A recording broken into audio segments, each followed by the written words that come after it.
আসসালামু আলাইকুম এভরিওয়ান, কেমন আছেন আপনারা? আশা করি সকলে ভালো আছেন। তো আজকে আমরা কিভাবে ট্রেডিং ভিউতে ইন্ডিকেটর এড করতে হয় ওইটা দেখবো, ঠিক আছে? তা আপনাদেরকে আগে ফার্স্টে যেতে হবে ট্রেডিং ভিউতে যাওয়ার পরে এখানে নিচে দেখতে পাচ্ছেন থ্রি ডট। ওকে, এই যে এখানে নিচে একটা থ্রি ডট অপশন আছে, এখানে ক্লিক করবেন। এখানে ক্লিক করার পরে আপনারা যাবেন ফিন এডিটর নামে একটা অপশনে, এখানে ক্লিক করবেন। এখানে ক্লিক করার পরে আপনাদের এরকম লাইন আসবে, 6 থেকে 7টা মতো লাইন আসবে। যদি এর থেকে বেশি লাইন আসে তাহলে আপনারা এখানে একটা এরো চিহ্ন আছে, এখানে ক্লিক করবেন। এখানে ক্লিক করার পরে ক্রিয়েট নিউতে ক্লিক করবেন। ক্রিয়েট নিউতে ক্লিক করার পরে এখানে ইন্ডিকেটর অপশনে যাবে। ইন্ডিকেটর অপশনে যাওয়ার পরে দেখবেন এখানে এরকম 7টা লাইন আসবে। আগে এই লাইনগুলো রিমুভ করতে হবে। এগুলো কীভাবে রিমুভ করবেন? এগুলো ফার্স্টে এরকমভাবে চেপে ধরবেন, কিছুক্ষণ হোল্ড করে ধরবেন।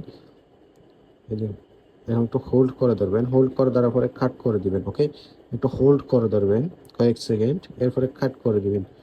এরকম করে করে সবগুলো রিমুভ করবেন। দেখেন আমি সবগুলো রিমুভ করতেছি।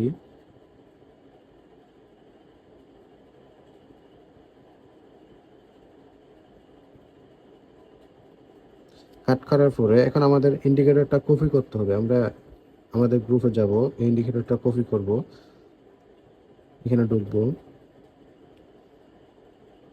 এখানে এগুলো আমরা হোল্ড করে ধরবো। একটু হোল্ড করে ধরার পরে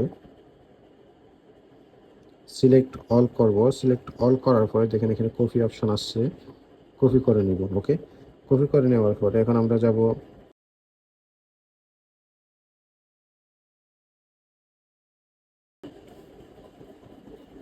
পেস্ট করে দেওয়ার পরে এইখানে দেখেন এখানে একটা এরো চিহ্ন আছে, এখানে ক্লিক করবেন। ক্লিক করার পর এখানে সেভ করে দিবেন। এখানে আপনারা আপনাদের নিজেদের ইচ্ছা মতো একটা নামও দিতে পারেন, বা এখানে যেটা আছে সেটা দিয়ে সেভ করে দিবেন। ওকে, সেভ করার পর এখন এটা কমপ্লিট। এখন ক্রস চিহ্নতে যাবেন, ব্যাকে যাবেন। ব্যাকে যাওয়ার পরে আসবেন ইন্ডিকেটর অপশনে। ইন্ডিকেটর অপশনে আসার পরে আপনাদের এরকম আসবে, এরকম। এখানে মাই স্ক্রিপ্টে যাবেন। ওকে, মাই স্ক্রিপ্টে যাওয়ার পরে এখানে যে নামে সেট করছিলেন সেটা এখানে আসবে। এই যে আমি 2বার সেট করছি, এই জন্য 2বার আসছে। ওকে, এখানে ক্লিক করবেন। ক্লিক করার পরে এখন আপনাদের চার্টের মধ্যে এটা কমপ্লিট হয়ে গেছে। এখন এখানে যাবেন। আচ্ছা, আমি অন্য একটা চার্টে দেখাই।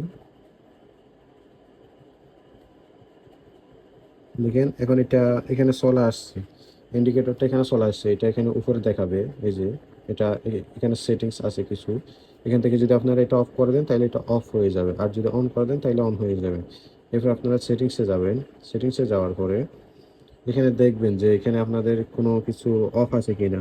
ওকে, যদি অফ থাকে তাহলে সেটা অফ অন করে দিবেন। যেমন এখানে কিছু টিক চিহ্ন আছে, টিক মার্ক করা আছে, এগুলো একটু অন করে দিবেন। ওকে, যদি অফ থাকে। তো এগুলো যদি অফ থাকে তাহলে আপনাদের কিন্তু এই বক্সটা দেখাবে না, যেখানে টিভিএসএল এর কতগুলো বক্স থাকে এগুলো দেখাবে না, এই কারণে, বুঝছেন?